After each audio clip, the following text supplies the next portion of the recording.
Bonjour à tous, aujourd'hui je voulais partager avec vous une astuce pour faire un petit shaker de façon extrêmement simple, beaucoup plus facile que ce qu'on pratique habituellement, à savoir passer dans la Big Shot plusieurs fois le même motif pour avoir une certaine épaisseur. Et donc j'ai trouvé une nouvelle solution grâce à cette petite feuille de mousse qu'on pouvait trouver encore il y a 2 semaines chez Nose. Je ne sais pas si c'est toujours le cas.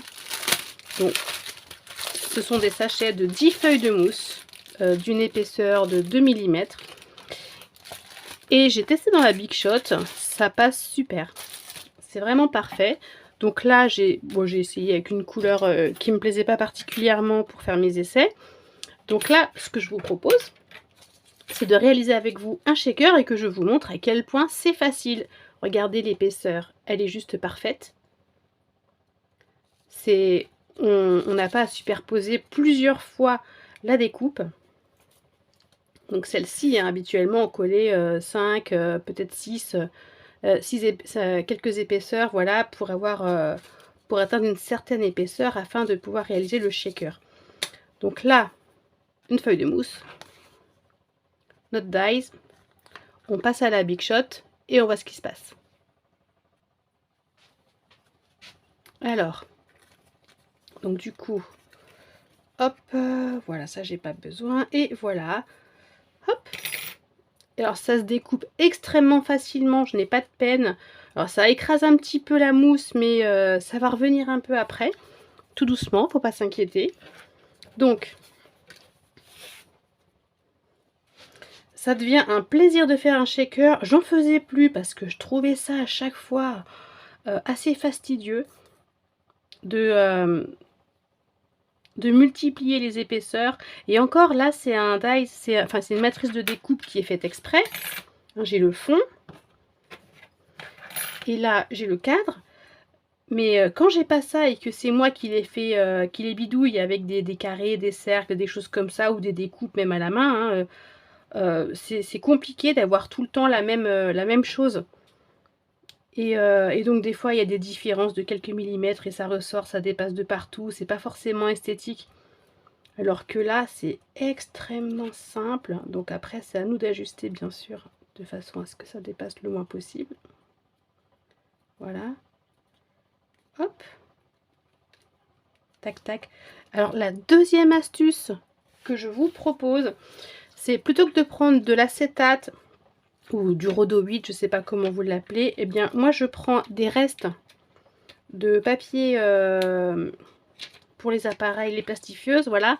Alors là c'est pas encore collé et je les découpe comme ça sans qu'elles soient collées.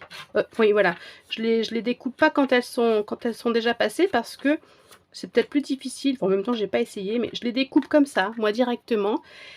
Et parce que le rhodoïde, je n'arrive pas à avoir une découpe propre avec les dies parce que ça, je repasse toujours au ciseau, ça ne se défait pas. Alors que ça, eh bien c'est génial, ça va tout seul, c'est beaucoup plus fin. Et donc je passe ma découpe et je reviens également. Voilà, et hop, regardez, regardez, il n'y a rien à faire. Ensuite, bien sûr, je vais la plastifier, hein, je veux que ça colle.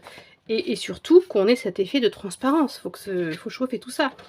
Et donc, je ne peux pas passer une petite pièce comme ça dans l'appareil, donc je vais la glisser dans une feuille A4 soigneusement pliée en deux.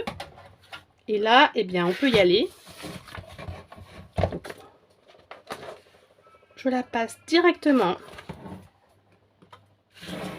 Alors, ça craint pas, hein, ça va pas prendre feu, il n'y a pas de souci. Hop, mais pendant ce temps-là, je peux mettre mes petits sequins, hop, à l'intérieur de mon étoile. Allez hop, on y va comme ça, c'est juste pour l'essai de toute façon, c'est pas forcément de jolies couleurs, mais au moins ça permet de vous faire une présentation. Voilà, donc je vais récupérer ma petite étoile plastifiée et on va avoir quelque chose même de plus solide, je trouve, que du rhodoïde.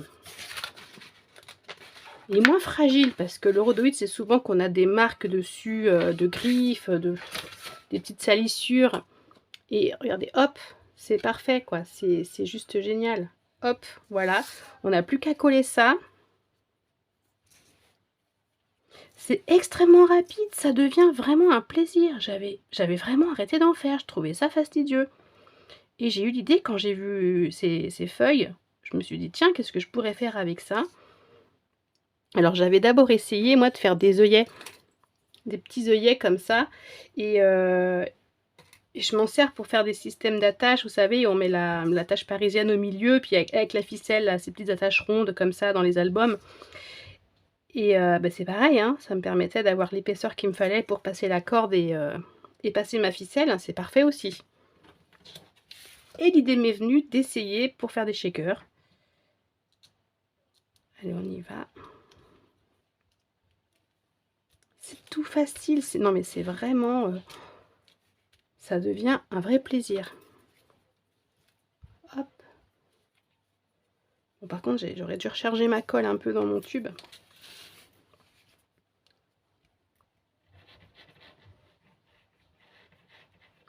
C'est pratiquement terminé, alors que d'habitude, je mettais 3 plombes à faire ça. Pour un rendu qui était pas forcément aussi net en plus. Et voilà, c'est parfait, on a fini. Hop. Alors l'astuce de la feuille de mousse et de la plastifieuse, et voilà ce qu'on obtient. Alors, qu'est-ce que vous en pensez? Bon ben, on se retrouve une prochaine fois pour un nouveau tuto. Allez, au revoir à toutes!